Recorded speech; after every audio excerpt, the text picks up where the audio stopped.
BJP छोड़कर तृणमूल कांग्रेस में शामिल होने वाले वजीर बाबुल सुप्रियो ने ऐलान किया, बुध को लोकसभा स्पीकर से मुलाकात कर आसनसोल लोकसभा हलके की रुकनीत से देंगे इस्तीफा। टीएमसी सुप्रियो को अर्पिता घोष के इस्तीफे की वजह से भेज सकती है खाली राज्यसभा की सीट पर। एक खबर ये भी कि बाबुल सुप्रियो को बनाया जा सकता है रियासती सदर। गांधी ने कैप्टन अमरिंदर सिंह के इस्तीफे के बाद पंजाब हुकूमत के काबीना वजीर चरणजीत सिंह चन्नी को रियासत का नया वजीर आला बनाने का किया ऐलान। पंजाब के कांग्रेस इंचार्ज हरीश रावत ने ट्वीट कर इत्तला देते हुए बताया, चरणजीत सिंह चन्नी को मुत्तफका तौर पर कांग्रेस कानून साज पार्टी का लीडर किया गया मुंतखब। राहुल गांधी ने दी चरणजीत चन्नी को पंजाब के नए वजीर आला की मुबारकबाद।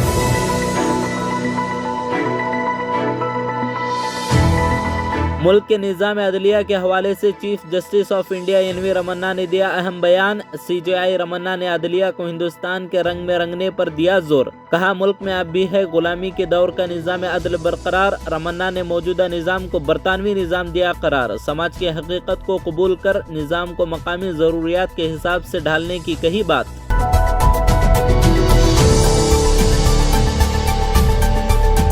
अरविंद केजरीवाल ने हल्द्वानी का किया इंतखाबी दौरा, उत्तराखंड के अवाम से किए बेशुमार वादे। केजरीवाल ने कहा, अगर रियासत में आपकी हुकूमत बनी तो हर घर में रोजगार को बनाएंगे यकीनी। 6 महीने के अंदर 1 लाख नौकरियों का वादा।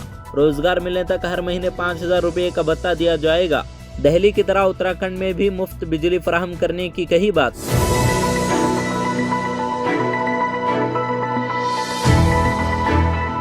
योगी हुकूमत के 4.5 साल मुकम्मल। आदित्यनाथ ने प्रेस कॉन्फ्रेंस कर रिपोर्ट पेश करते हुए कहा, 4.5 सालों में गुड गवर्नेंस की हुकूमत चलाने की गई पूरी कोशिश। रियासत के हर तबके की तरक्की के लिए किया है काम। प्रियंका गांधी ने कहा, आवाम के सवालों के जवाब देने चाहिए लेकिन नहीं दिए, सिर्फ झूठी बात की गई पेश। मायावती ने भी योगी हुकूमत के 4.5 साल तकमील पर पेश करदा रिपोर्ट और दावों को बताया जमीनी हकीकत से दूर।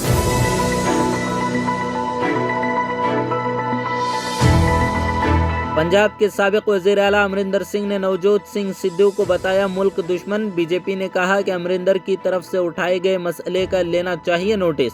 जावड़ेकर ने अमरिंदर के इल्जामात को बताया इंतहाई संगीन और सवाल किया कि कांग्रेस सदर सोनिया गांधी और राहुल गांधी और प्रियंका गांधी ने खामोशी क्यों है इख्तियार की।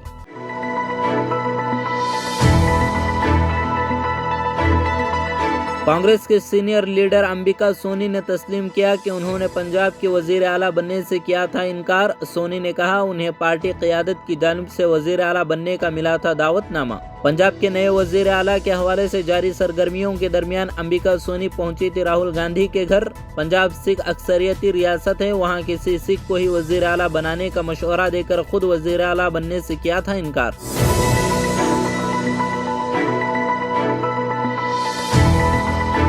ईडी के जरिए पूछताछ के लिए दिल्ली बुलाए जाने के खिलाफ अभिषेक बनर्जी और उनके अहलिया ने हाईकोर्ट में दरख्वास्त की दायर। इंतकाम के लिए एजेंसी को इस्तेमाल करने का लगाया इल्जाम। अभिषेक के वकील ने मरकजी हुकूमत के तहत ईडी के तफ्तीश अमल की शफाफियत पर भी उठाया सवाल। बयान में कहा, ईडी की इस गैर कानूनी एक तरफा कार्रवाई के लिए अभिषेक और उनके अहलिया हाईकोर्ट से रुजू करने पर हुए मजबूर।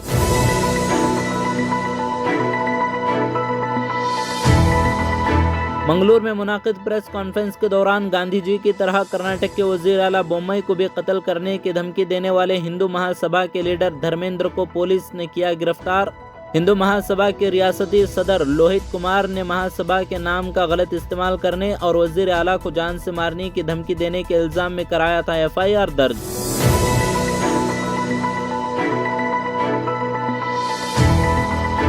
अफगानिस्तान के जलालाबाद में 3 जोरदार बम धमाकों की खबर हुई मौसूल। मकामी मीडिया के मुताबिक PD13 इलाके में IED ब्लास्ट हुआ, जिसकी जद में आने से कम 19 लोग हुए हैं जख्मी। दूसरा धमाका PD6 इलाके में और तीसरा धमाका किसी अलग मकाम पर होने की हैं इत्तलात। ताज़ा तरीन इत्तलात के मुताबिक धमाकों में 2 से 3 अफराद हलाक होने की और कईयों की हालत संगीन होने की है खबर।